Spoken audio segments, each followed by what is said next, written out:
Alors du coup, Nico, cette chaîne est nouvelle. Et Oui. quel est ton objectif avec celle-ci? Tu peux nous expliquer? Alors, l'idée, c'est justement que sur AlphaBody, on parle de plus en plus de fitness, nutrition et dev perso, les 3 piliers du main, mental, entraînement, nutrition, comme on appelle. Et de plus en plus, je suis approché par des gens qui me demandent « Ah, mais comment tu as fait pour passer de 300 000 à 2-3 millions de chiffre d'affaires par an ?» Et ce scale-up, ce scaling, en fait, là, je vais être invité à 2 masterminds où je vais parler de ça.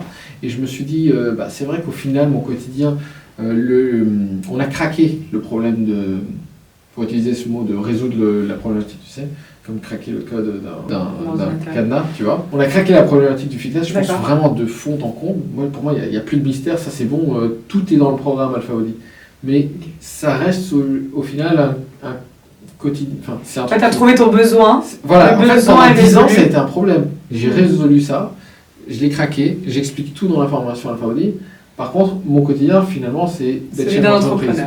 Et du coup, ça devient naturel pour moi de parler de plus en plus de ça, du côté entrepreneurial, mais aussi du côté mindset et psychologie liée au fait d'entreprendre. Je pense qu'il y a beaucoup de personnes aujourd'hui qui en parlent sans forcément avoir fait le parcours déjà, qui débutent et qui en parlent, ce qui est bien, hein, mais beaucoup de vendeurs, de formateurs qui n'ont pas encore fait le parcours total. Donc je me suis dit, tiens, je vais apporter mon point de vue sur cette question. Et du coup, on commence une chaîne séparée, plus pour parler de ce côté entrepreneurial et de ce parcours-là, de conseils, de partage. Et on laisse AlphaBody pour la partie santé. D'accord. Et de ce côté aussi, santé mentale, solitude de l'entrepreneur et toutes les problématiques que tu peux rencontrer dans ton quotidien. Finalement. La psychologie de l'entrepreneur, du chef d'entreprise aussi, on va l'aborder. D'accord. Et puis je pense que c'est intéressant de vlogger aussi, c'est-à-dire que... tous les jours se ressemblent pas et on... Ouais, de partager finalement ce que c'est que... Parce que les gens, ils voient les pubs, ils voient la formation... Ils voient les paillettes aussi. Ils voient les paillettes aussi. Ils voient la réussite. Ouais. Mais les petits échecs du quotidien... Tous les gros échecs même du quotidien.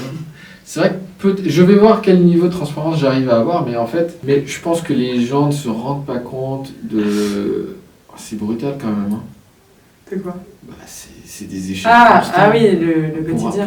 Pour une réussite, c'est un coup des échecs. Parfois, tous les mois, tu as l'impression, ou tous les 3 mois, tu as l'impression que tu vas planter ta boîte. Et tu es constamment dans cette peur du vide. En tout cas, je suis constamment dans cette peur du vide. Je pense que tu n'es pas tout seul. Et en fait, je pense que trop de paillettes autour de l'entrepreneuriat, c'est pas forcément une bonne chose. Je pense que tout le monde n'est pas fait pour ça. Et tout le monde ne devrait pas vouloir faire ça. Et c'est pour ça que c'est important d'avoir une mission, un sens à l'entreprise qu'on fait. Et c'est pour ça que j'adore faire ce qu'on fait. On aide les gens à transformer leur corps. Et ça me va très bien. Parce que parfois c'est dur et on a juste envie d'arrêter. Hein. Ah bah, complètement. Voilà. Et puis c'est dur d'avoir la responsabilité de personnes, de la vie de personnes sous soi finalement, parce qu'on verse un salaire tous les mois, etc. Ouais. On licencie parfois ses collaborateurs. Donc on a des grosses responsabilités, on gère presque des vies, enfin on sauve pas des vies, hein, bien évidemment. Non, peut-être je vais pas si loin, mais c'est la partie professionnelle, quand même, elle est... Non, c'est important. Et puis, donc on va parler de tout ça sur cette nouvelle chaîne. Voilà. Ça s'annonce passionnant. On a hâte de voir la suite.